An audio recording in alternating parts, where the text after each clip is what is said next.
Sparks their interest. What sort of work do you do at sea? And eventually I say, well, I work on the Aurora Australis. So I give up and say, yeah, I work there. Oh, well, tell us more about that. And so, yeah, I don't usually tell them my work at sea unless I've got a half an hour to spare.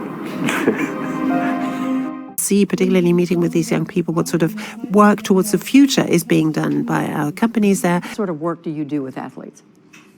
Help them handle pressure, big performances like national and world championships, Olympic Games, help them manage distractions, create a real strong, mentally tough mindset. And I do a lot of work with injured athletes, helping them overcome the psychological impact of serious sports-related injuries. What sort of work have you been doing on the program so far? So since 1998, we've gone from only a few supernovae to thousands. So we've been able to refine our measurements, with a great deal of precision, and we keep on getting the same answer. But I think more importantly, we've encouraged other people to go out and do different experiments that looked at the same questions. What sort of work is being done for that population? Just curious to see if you've been focused on this issue at all in your work. Care about efficiency, what sort of work you're doing on your iPad and on your laptop, and so it's not really a decision to take lightly. What sort of work goes on here?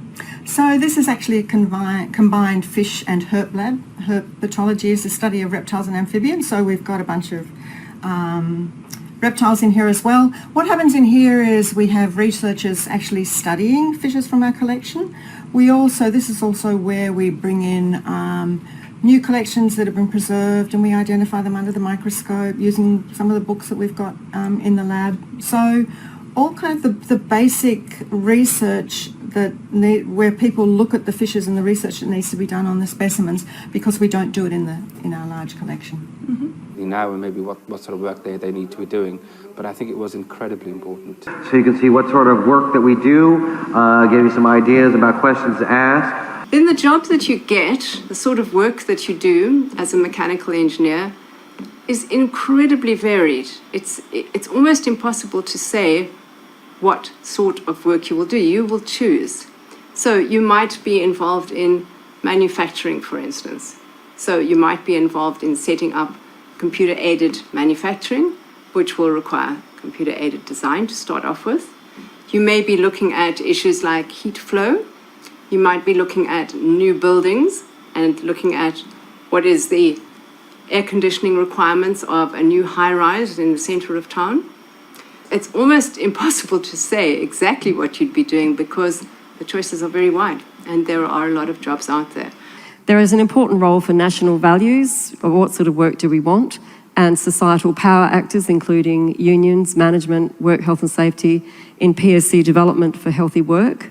Yeah, and so what sort of work do you end up doing marketing to people who are later in the life cycle? What sort of things come in there? Yeah, so a lot of it comes from content, and I do think that content is, people should design based on content, and content should lead pretty much any sort of process. So a lot of it comes from there. What sort of work does that involve? What kind of things do you guys have to get involved with? So what we do is we manage and assist the processes relating to the House's consideration of legislation. I think understanding who should be doing what sort of work and how we partner in appropriate ways is really important. So this pathway is really all about preparing individual teachers themselves to be ready to navigate difference well. I said, so what sort of work are you looking for? I said, well, ideally, I'd like to be a TV presenter.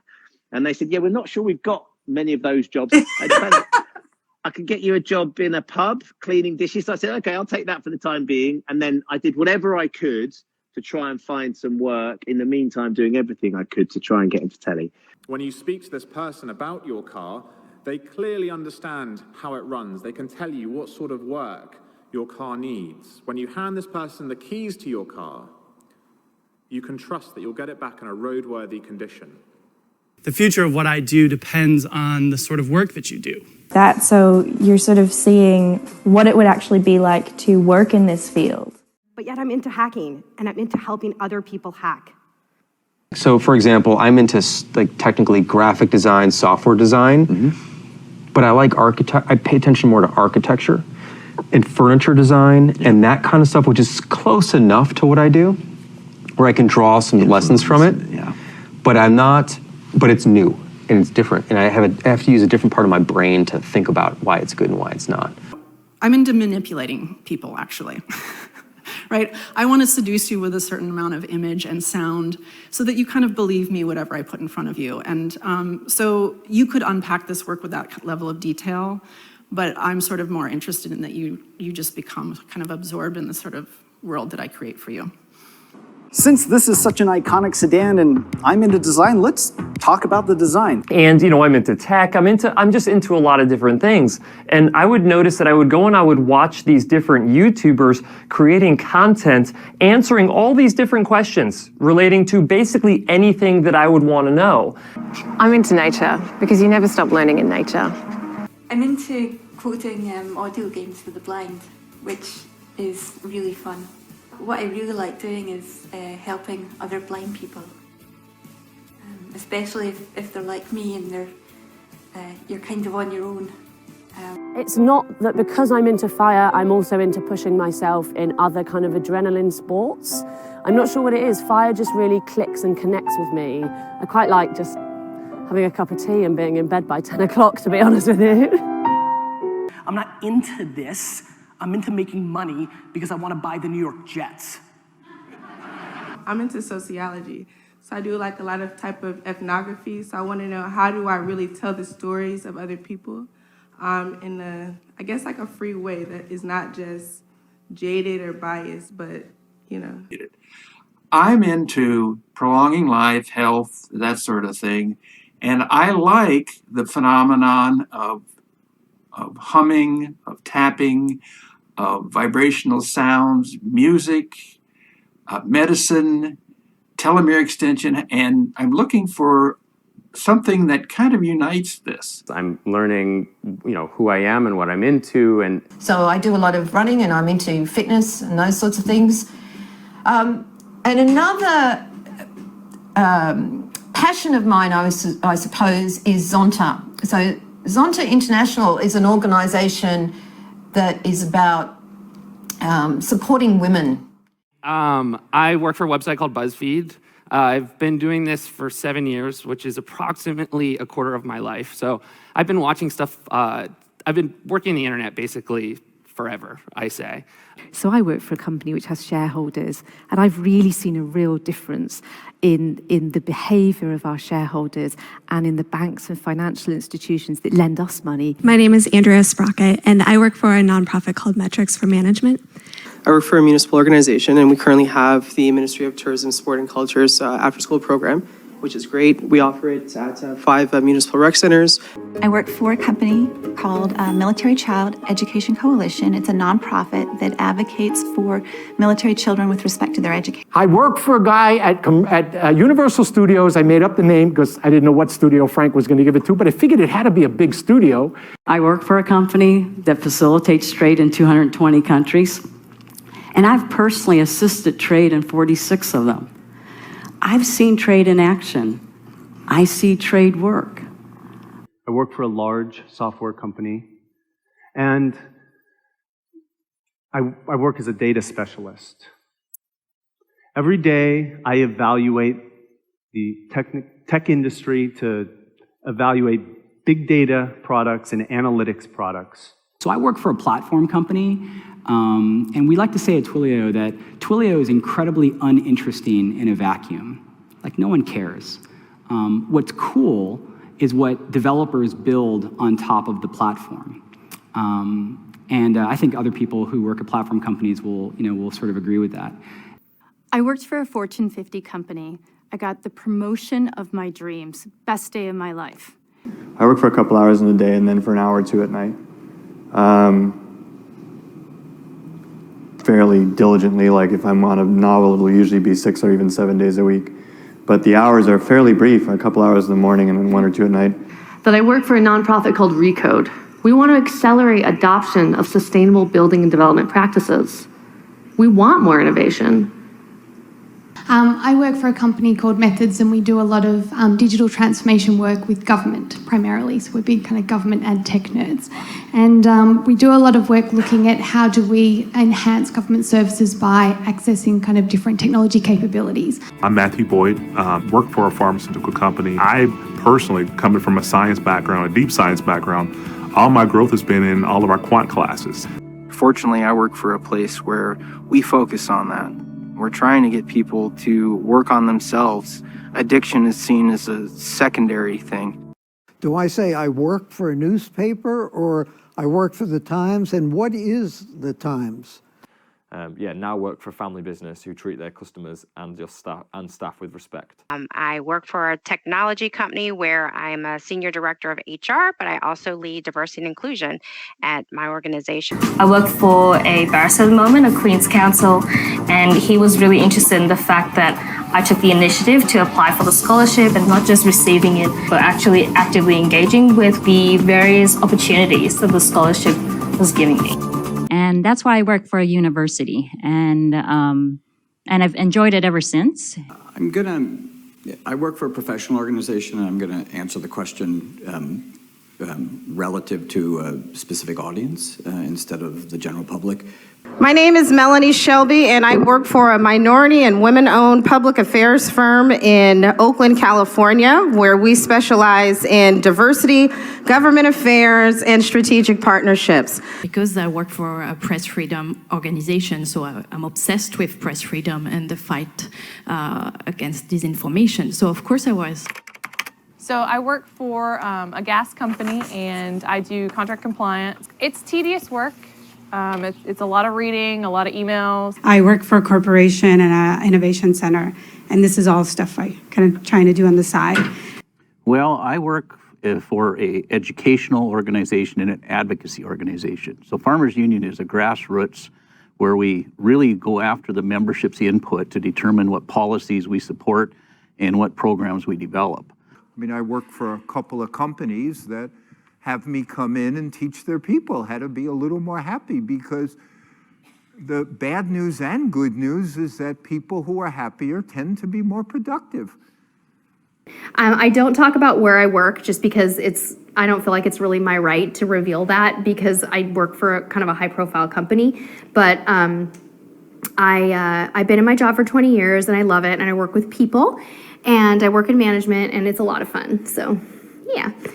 And I work for a domestic law, domestic relations law attorney, and also criminal. So we deal a lot hands-on with clients. I love that part of it. And just kind of seeing things from start to finish. I love that, never leaving things unfinished. I really like starting a project and then ending it. So the best part of the day is dealing with the clients and then opening up a file and closing a file, which you do a lot of each and every day. That says, because I work for a private corporation, I can save money on a pre-tax basis and have it grow tax deferred. I work for a staffing agency. I'm a recruiter. And I work for a data-driven mayor, as you probably know. So it was all about the data. I work for the post office, so I know a lot about safety. Safety depends on me, and I always try to make sure every time I step by in a vehicle to, make it back home same way I stepped inside of it. It's a complicated task. That's why I work on the art team. And I work on several aspects of climate change, but mostly the impacts of climate change on marine systems, on coral reefs and coastlines, and also on how we can adapt to those changes in the developing world. I work on tough issues like hunger and homelessness and poverty, and I have seen success in those areas when we have real plans with goals and measurements to mark our progress. So, for example, what I work on, the things that I work on were originally thought to be biomarkers of aging. So that's little bright patches of fluorescence in the worm intestine. What I've shown is actually that's not a valid biomarker of age at all. What it is actually, it's much more a marker of death. So the more bright stuff a worm has, it's much more likely to die very soon. Sorry. I work on sort of two different subject matters. So one is dark matter. The other one, which is sort of completely unrelated, is more formal work. So trying to actually understand quantum field theory. As a chemical engineer, solving this type of problem is what gets me out of bed in the morning. The solutions that I work on use power to X. Power to X is a term for processes that allow us to convert power in the form of green, renewable energy into chemicals and fuels.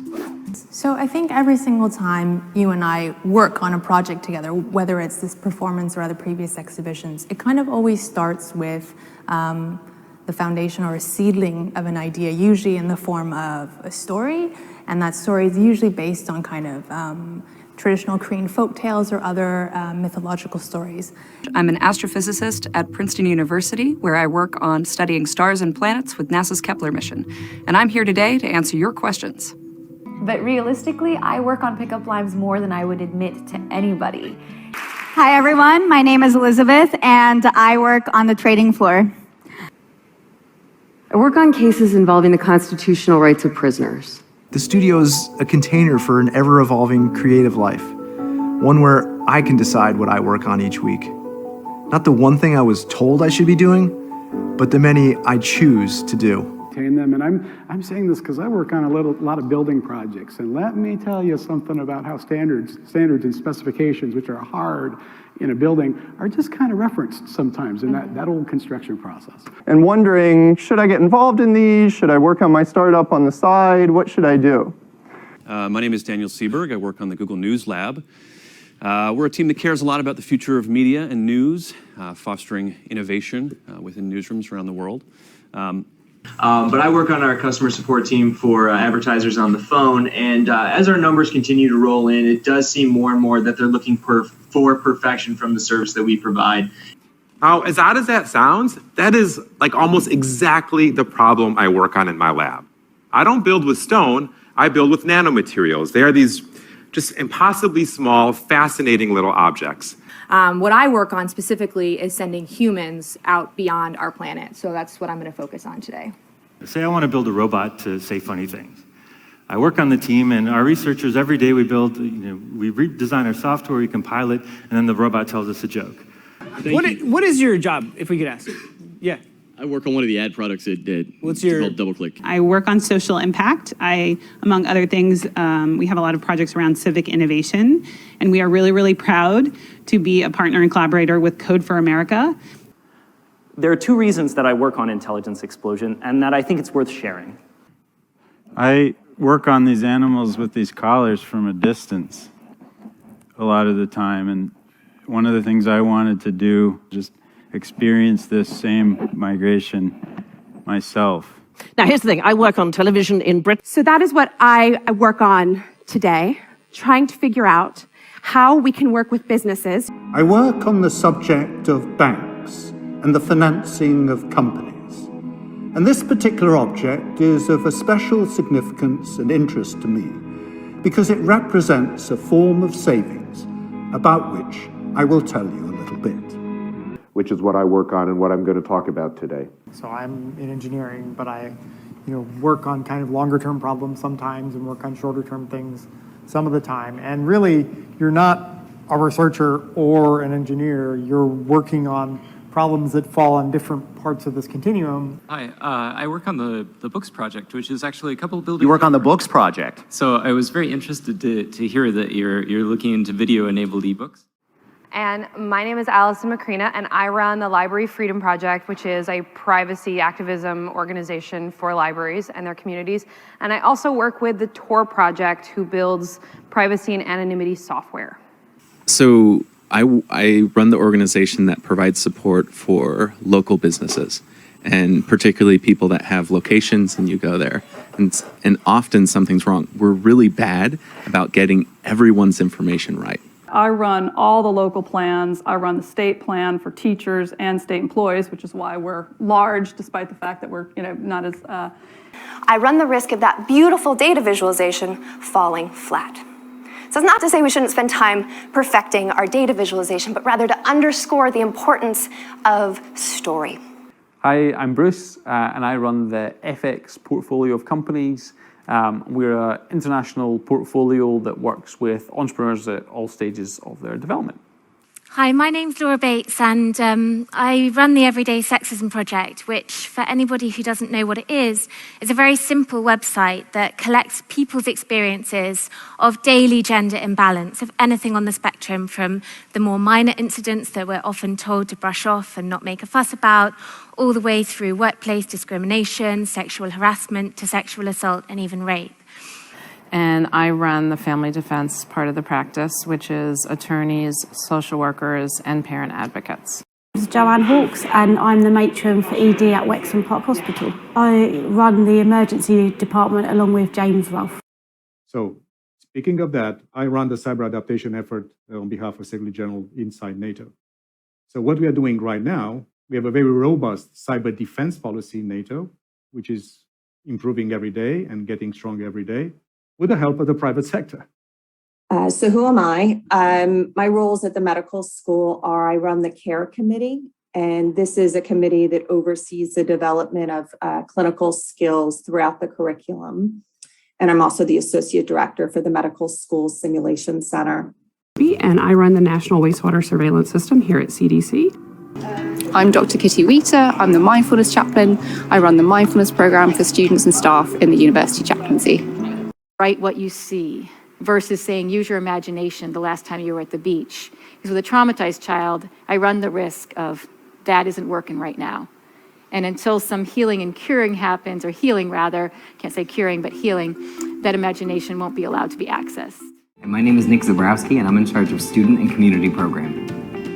And I'm in charge of this document. It's going to change everything the way I suggested it. I'm in charge of what's known as defined guidance sensors. And I'm in charge of the only sled dog kennel in the entire National Park Service. I'm in charge of the Future Circular Collider study. What we were working on is not an upgrade of the LHC machine, is really new machines to come after the LHC era. Okay, so I'm in charge of deciding what makes a good dissertation, what makes a good PhD. I'm in charge of writing what we call generic texts. Next thing I knew, I'm in charge of Memorial Day. And when I say I'm in charge, I just make sure everything goes. I've got great volunteers and a good notebook. I run the Venezuelan office, and I'm in charge of portfolio management. And I'm in charge of the Siemens Lecture Series. I'm Michael Gallagher. I'm in charge of painting conservation here at the museum. What I'd like to talk about is virtuosity. And/or then looking at things that I'm in charge of, such as vulnerable learners, trying to work out strategies to help them and develop those learners. And then round about 5 o'clock, trying to go home, have a cup of tea, sit down and catch up with the television. I'm in charge of CC and data recording and maintaining and operating all the mainframes that run the system. Now I'm in charge of all the cooking classes and all the gardening classes in our school district. I'll pretend that I'm in charge of the website, the Google Webmaster Central blog. And I'm in charge of epidemiology of rotavirus, and we've reduced hospitalizations by 5%. I'm in charge of this tank, and I look after absolutely everything in here. I'm in charge of what they call development. I'm in charge of all the communication from pre-rehearsal period to the end of the show, making sure everyone's on the same page and communicating clearly and openly. I contacted the stage manager from the Olney Theater Center, which was the first place this premiered this season, and kind of asked just a few initial questions about her experience on the show, if there was anything she thought maybe I needed to know. Basically, I'm in charge of all the finance for all of Gary's offices around the country, under the CFO, of course. And up here at camp, I'm in charge of campers, counselors, medication, food, all of those kind of things. I have to say that I'm in charge of a senior and aging and senior culture area of studies and professional organization. We could talk later. And then I'm in charge of writing rejection letters. So if any of you have submitted something and got a rejection letter, that was from me. Sorry. I'm in charge of doing is essentially managing communication between the client and the company. So for the company, I function as the spokesperson to the client, and for the client, I function as the same spokesperson to the company. I've got 1,000 people that I'm in charge of, and if I'm in charge of promoting best practices throughout the organization. And basically just unblocking people in a technical sense, making sure that everything is happy and that that code is simple and easy to work with and those sorts of things. Okay. Yeah, so I'm in charge of discovering medicines that will make a real difference in people's lives. So I think I'm in charge of taking questions, aren't I? Yeah. So if anybody has any questions, oh yes, you. And I'm in charge of raising money for scholarships for our students here at GRCC. As Rachel said, I'm in charge of engineering for Google Maps, Earth, Street View, and many of the other geo products of Google. I'm in charge of a school of 2,000 students and 165 staff, 65 different nationalities. It's a very high demand school. It's a very successful school. Since I'm in charge of buying our perennials, and so I deal with a number of sources for small divisions and plugs that we grow on to landscape-sized plants. I look for hardiness. I look for plants that are going to give a customer a lot of color for their money. I look for some things that are new that I think will work. They don't always. I'm not infallible, but with the experience that I've got over the years, I've been able to pick out some nice plants, and that puts us ahead of the game. Usually we've got plants in here maybe a year or two before our competitors do for that reason. I'm in charge of 6,500 uniformed officers who are all dedicated to health. Nurses, doctors, pharmacists, environmental health officers, people with degrees in public health, all dedicated to promoting and protecting the health of not only the United States, but of the world. But now I'm in charge of, a few dozen people, 30 people. And I've learned a lot. Society. I'm in charge of curriculum development and teacher education for a K-12 audience. I majored in history and political science, and I knew that from the start. I dabbled in other areas, but came back to what my love was, because I figured if I was doing something I really enjoyed, I would find some way to make it pay. Who should be responsible for them? Should they be responsible for recruitment? Should they be responsible for training? And at the moment they are not, and that needs to change. And academics like myself then need to understand how best that can happen and teach and train our young undergraduates and MSc students and even PhD students what this means, both in theory and in practice. I'm responsible for managing the teams globally that design, build, and operate Google's data centers. We're also responsible for the environmental health and safety, sustainability, and carbon offsets for our data centers. By manipulating the very genes responsible for height, we may be able to add an extra 15 centimeters or so to that average. If you want to be responsible for all the utility bills while your spouse pays for the mortgage, this agreement can be in the prenup as well. One, the bill comes to me and I'm responsible for the bill. So if you spend a lot of time in the bar, I'm going to know that. So you're responsible for marketing, accounting, taxes, legal, insurance, overhead, and profit. And I'm responsible for our electronic media. For example, a component can be responsible for data pre-processing, data transformation, model training, and so on. You could be responsible for doing that. I'd say that what we say on our editorial pages, which I, by the way, am not responsible for. I have nothing to do with our editorial pages. I am responsible for our news coverage. But, this government might say that what we're saying on our editorial pages constitutes hate speech and extreme speech and unpatriotic speech. They've called it that. And then they don't give us any training how to do our job when we are put in a position of leadership. There's no CEO on the planet who's responsible for the customer. It's a joke. That CEO is responsible for the people, who are responsible for the people, who are responsible for the people, who are responsible for the customer. This picture that I am responsible for, that I sort of look after, if you like, is actually going out across the country and reaching people who perhaps have never walked into a museum or gallery in their life. They're kind of foolish taking it to begin with, because then they're responsible for that information and they have to try to keep that information safe. Politicians responsible for the legislation said conspicuous religious symbols in public schools conflicted with the secular policies. The artist behind them is Gustav Vigeland, who is also responsible for the design and architectural outline of the park. And the government is somewhat responsible for the development of FARC in the first place. Particularly, I'm responsible for the server line of Pier 1 hosting and all the hardware components as well as storage technologies. So if I'm a salesperson responsible for product A, I might not be focused on cross-selling product B. Sure. Still going to be the CEO, at least in title symbolically. I'm coming as interim president. Which decisions would you like to make? And which decisions do you think I should be responsible for? I want to make sure we had clarity before I started. He said, this is easy. It's your ball. You run with it. I go, what? He said, yeah, you're going to make all the decisions. That's why I'm bringing you in like this. And I just learned what not to do.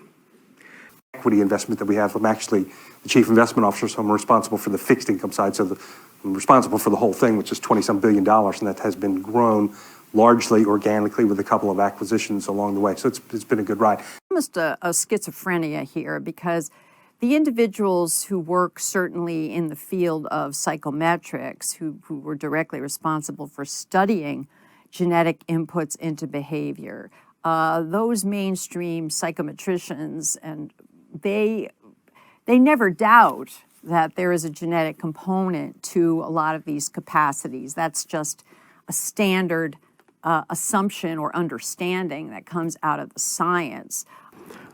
People like JBS Haldane, he actually was responsible for discovering a lot of the valid laws of the inheritance of characteristics in populations. When you then sit in the seat and you are responsible for the national security, when you are the recipient of the information about and from which the threats come. They were the people who were responsible for it. Our brain is responsible for helping us generate ideas.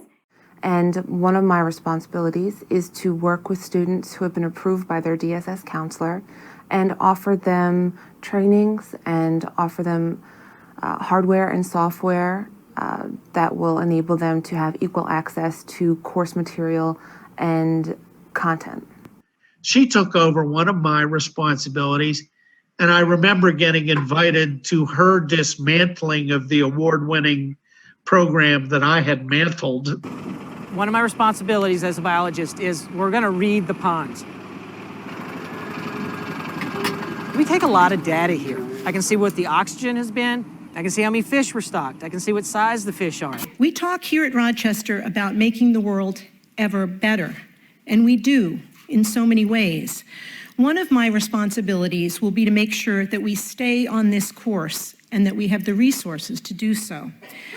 And one of my other responsibilities will be to make sure that more people know about it. I think it's one of my responsibilities in life is to continue to pass this message and to show my path. Not that is the right one to do, but at least it's a path. But that's not the only reason I'm here. You might not know this, but one of my responsibilities as Commander-in-Chief is to keep an eye on robots. And I'm pleased to report that the robots you manufacture here seem peaceful, at least for now. One of my responsibilities is doing outreach to the business community. And over the last 10 months, I haven't met with a single business owner, small, medium, or large, who did not say to me that one of the primary challenges that they have in this economic climate is healthcare. One of my responsibilities in my job is the grant administration and making sure the contracting is set with the universities and the foundation for all the projects that we run at the universities. I also keep track of all of the reporting and invoicing of the projects. To be quite honest with you, and it drives me so crazy that I feel like it's one of my responsibilities to make sure that I pass along accurate information to individuals so they can make an informed decision on what they want to do with their healthcare. Now, creating that interface is one of my responsibilities, to bring in teams together to interact and understand each other. The language difference is one of the obstacles. So what we do as a part of our operations is really listen in to the key questions that is coming from the domain experts and try to translate that into data science language so we can really build the roadmap for the analysis, the data science operations together. And one of my responsibilities in that work was launching PATCARB. You're absolutely right. That's one of my responsibilities under the ministerial code. Government's actions from time to time are tested in court.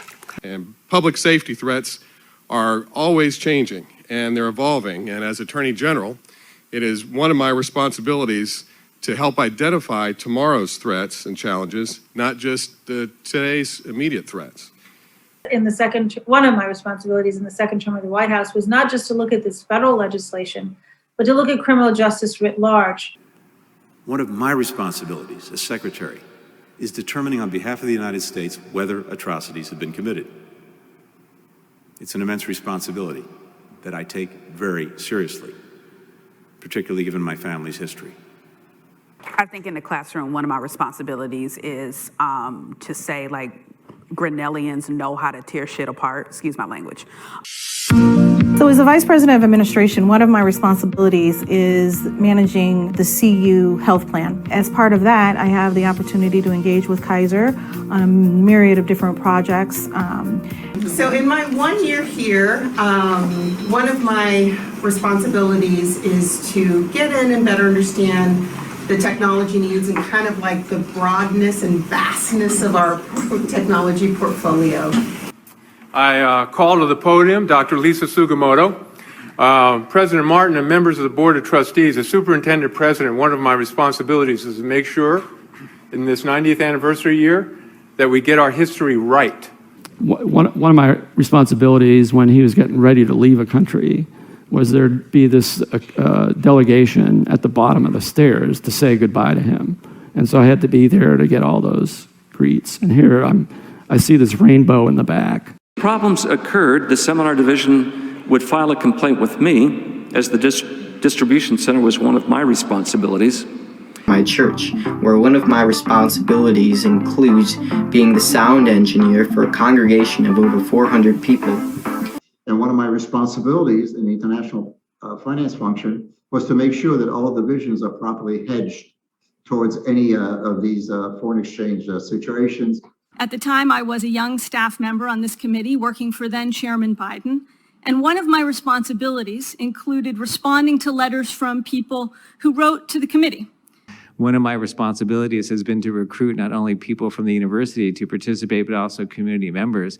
And I really can say I have not had one community member who didn't think it was an incredible experience. And one of my responsibilities is to evaluate and determine whether a request for a future report or an agenda item requested by a trustee is feasible, timely, legally required, or that it is already scheduled and required to be reported on or acted on based on internal tracking and preparation of the board agenda. One of the great pleasures of this job, but also one of my responsibilities, is making sure that we are preserving our nation's treasures so that they can be enjoyed by our children, our grandchildren, our great-grandchildren. In the 1970s, when I was here in Menlo Park, one of my responsibilities was to collect seismic data in the Gulf of Alaska, offshore of the Malaspina Glacier. But then when I went to WHO, AMR became one of my responsibilities. One of my other responsibilities in the hospital is trauma surgery and resuscitation. They are sadly not number one on my list of responsibilities, and so, but it's a great environment to write for, because if you write for the internet, you quickly realize you can say anything you want, which is such a kind of wonderful. Even though I do share a lot of the student aspects of my responsibilities, this one I really care about, and I'm glad to be chairing, because this gives us a chance to take a step back and honor the amazing work that folks are doing around. One of my main responsibilities is collaborating with the test lab technicians. So we're doing a lot of testing some of Stryker's products, like their surgical blades, putting them through a lot of simulated surgeries and seeing if there are any sort of defects. Now, I started as an HR manager and safety manager at the VET Group in 2008. One of my return to work coordinator responsibilities was to drive measurable return to work benefits in our processes in that area. And one of the other areas of my responsibilities has been to support the Chicano Latino initiatives that are system-wide. As CEO, one of my primary responsibilities was to lead through inclusion. That means creating teams in which everyone has a stake in the future. And one of my stewardship responsibilities is to vote for a person who represents me. But once I get that morning workout done, of course, get ready for work, and I usually leave for work around 6:50 in the morning and get to work around, 7:20 or 7:30, somewhere around there, just to make sure that everything's ready to go before my 8 o'clock patient. And I basically work from 8 o'clock till 5 o'clock each and every day seeing patients, except for an hour break for lunch each day. And as a little side note, I eat peanut butter and jelly and an apple every single day at work for lunch because it only takes me about 15 minutes, which usually opens up my schedule a little bit more to do other things, like if a patient runs over into lunchtime or, a drop-off repair happens, something that I can do during that lunch hour. After I get done seeing my last patient of the day, usually around 5 o'clock, I'll usually stick around the office to complete things for about a half hour to an hour, which usually gets me home around 6 or 6:30 because my commute is a half hour each way. First and foremost, I was not seeing my children grow up. I would leave for work at 3:30, which is exactly when your kids get home from school. They had aged into that school schedule. When I started the Kelly File, they were 4, 3, and newborn. By the time I left, 2 out of 3 were in school till 3. So I wasn't seeing them. I wasn't seeing 2 out of my 3 children Monday through Friday, except for that 45 minutes in the morning where you're just yelling at them to get their backpack and their sneakers and get out. That your watch is telling you, leave for work 15 minutes earlier. The data is getting to you right when you need it without you doing anything. It's really hard to leave for work at 2 o'clock in the morning. Claude had to leave for work this morning. Pop came over after he heard Mum and Dad leave for work. I leave for work tomorrow at 7. I start work tomorrow at 9. I'm going to say it again. It's the best time for the stream 1 hour before I leave for work. Personally, when I leave for work every day, I make sure I always set the landmine Roomba to patrol my house. We can leave for work before the sun comes up and get back after it's set. We can miss out on vacations, time with friends, time to unwind and relax each day. And you wake up at 7 a.m., you have breakfast around 7:30, and then you leave for work at 8. You get home around 6 and have dinner around 7. Most residents only need to leave for work, which is made easy by the attached MRT train stations. Let's say that you have to leave for work or school at 8 a.m. Set that as your bedtime. So let's say that you have to leave for work or school at 8 a.m. Then you need to go to sleep at 11 p.m. And this sounds like common sense, but the trick is to always head to bed around the same time. You would know the perfect time to leave for work to avoid traffic. I do it just before I leave for work and I bring it with me. Be human at all. I mean, again, an apex predator. Do you pet your cat before you leave for work? So before we leave for work, I make sure the curtains are open so they can see out and... Of a good goal. And here's an example of one. This person says, I will walk briskly in my neighborhood for 15 minutes before I leave for work, Monday, Wednesday, and Friday, starting next week. I'm going to do it for 2 weeks and then review my progress. Then what you could do is you could say to yourself, okay, I've got 5 minutes that I could walk around the house for 5 minutes before breakfast, before I leave for work. And before I come back to work or before lunch, I can walk for 5 minutes. How about before dinner, I can walk for 5 minutes. And then, after dinner, I can walk for another 5 minutes. That you can get that 20 minutes in simply like that. People arrive at work at 9 a.m, go home at 5 p.m, Monday to Friday, and this is pretty much the standard arrangement amongst a vast array of professions in an equally vast array of countries and companies. If you arrive at work at 9 p.m. and your boss asks for a report by tomorrow, does he mean at 1 a.m, or does he mean by 9 p.m. the next day, the start of the next workday? Because you had people who would arrive at work at 4 a.m. and put their laptop down to claim a desk, and then go back to their car and sleep for a few hours so they could come back and get their favorite place. Depression isn't something that just switches off at 9 in the morning when you arrive at work and then comes back on at 5 in the afternoon. All right, you arrive at work, you walk around, how do you feel? meeting 1, meeting 2, meeting 3, meeting 4, meeting... You're leaving work. What time is it? And where are you going? Exercise, no exercise? Oh, no time for exercise. You know, they arrive at work in the morning, they walk into the office, and there's almost this expectation that the boss or the manager will say, oh my goodness, thank you so much for being here today. It's just so good to have you with us. And employers will say, well, what is with that? Why do I have to, I pay them to be here. Why do I have to thank them as well? And it's a really reasonable question. When you arrive at work. So when you arrive at work, just take a moment before you go inside and really ground and connect with yourself. Remember, it's not about getting something done. It is about serving and ensuring that you're doing the best job that you can do. So get grounded, get in a state of mindfulness before you even go into the building. Because there is research that shows that people who walk to work and who cycle to work are healthier than people who drive by car. They have lower absenteeism rates, and also they tend to arrive at work more alert, generally more happy. So there's a very strong, powerful reason for employers. And they travel to work only to arrive at their job to learn that their shift has been canceled along with their earnings for that day. Did he arrive at work late again? We'd get on the bus early about 6:30 in the morning and arrive at work about 7:30 or 7:45 and get back on the bus at 4:30 and arrive home 5:30, 5:45. Very prevalent. A lot of people did it. Buses going all over town. I arrive at work around 8:30.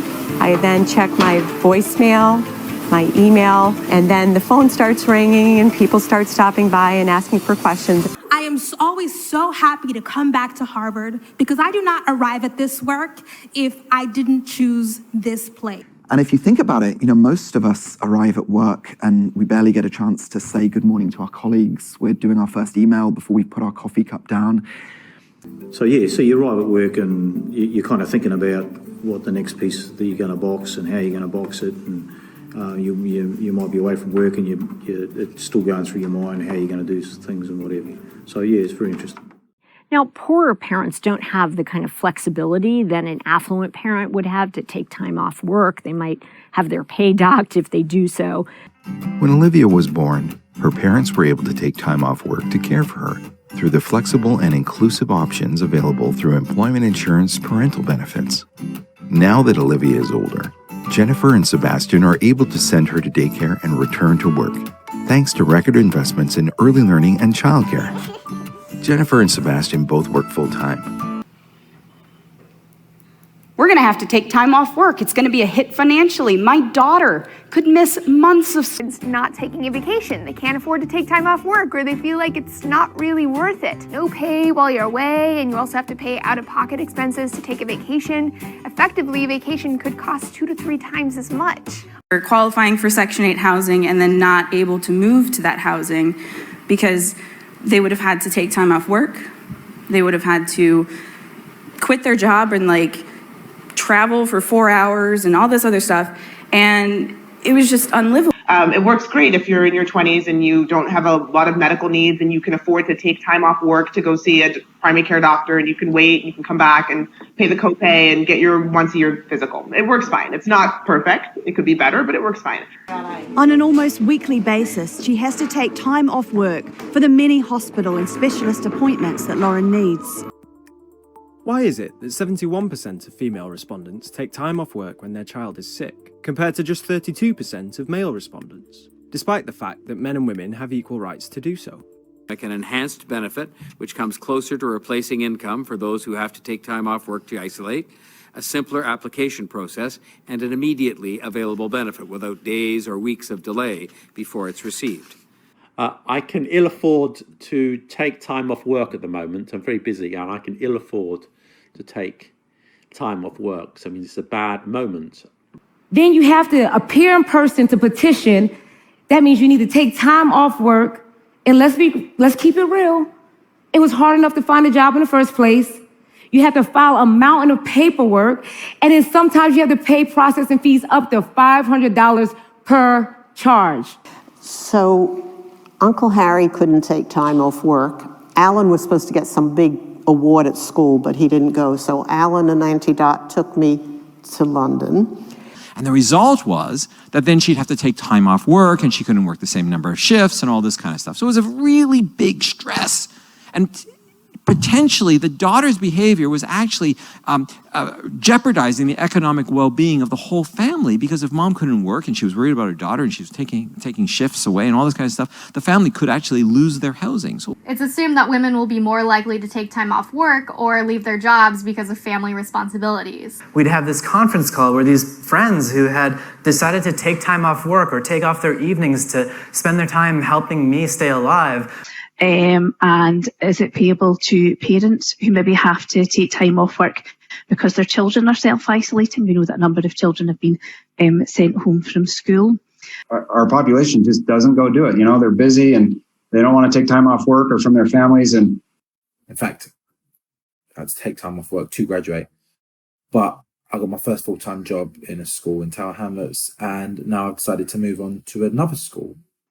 If it involves them having to take time off work, and particularly as a parent in the summertime, what does childcare look like? Time together, how lucky he was to be able to get the care that he needed, how lucky I was to be able to take time off work and not have to sacrifice my income to be by his side. And I saw how urgent these issues are. He offered me a tranquilizer, and I thought it was a good idea, so I took it. Wait a minute. They're making you take time off work? And you're okay with that? I don't know. And if they can't go to work, they should still be able to earn a living wage. And in 1919, people were made to take time off work by Fox Studios without pay. And in 2020, if people can't work, they don't get paid. And I think that problem is the lasting problem that we need to address. The environment that doesn't feed them, doesn't give them the job where they can afford to take time off work, to take their kid where they need to go, or to care for their own health. There's much more to do. You might also audit your time away from work. In other words, when you're not working, what is it that refreshes you? Is it reading?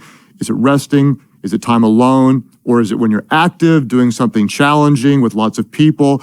You want to audit everything. You know, the time that you're spending away from work or the money you're spending to care for a loved one is money that you might need when you get older. Pregnancy is a really creative time, and a lot of people ask me, doesn't that mean that you're going to be taking time away from work, and does that mean that you're going to have to slow down? And so you get to retire, you get to walk away from work when you have enough resources to do so. That means that we control the point at which we are financially independent by our savings rate.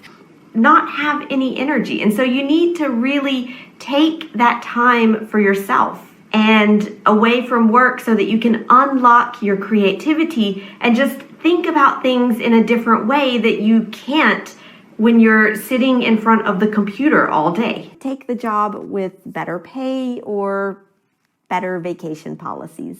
Vacation, time off, time away from work, call it what you want. It has the same effect. More vacation stimulates innovation. It encourages creativity. And that means that taking a break away from your work makes it more likely that you'll come up with new and better ideas. So that you can enjoy not only the time of your life away from work, but also enjoy the time when you are at work. And it wasn't until the boy with the surfer hair invited me to his birthday party, after hours offset, away from work, that everything changed. And it's where I come to just enjoy nature and time away from work. If you could just get away from work, if you could just catch a break from the kids, if you could just have a day to yourself or a week on a beach somewhere, if you could just retire early or grow the business enough that you didn't have to work such crazy hours, you'd be so content. They're going to let you figure out the cafeteria by yourself, right? But you gotta interact away from work. And that's something that's tough to do, whether you've got parents or you don't want to go somewhere new, right? Thank you all for coming. I think you guys all took time away from work, but it's been a pleasure.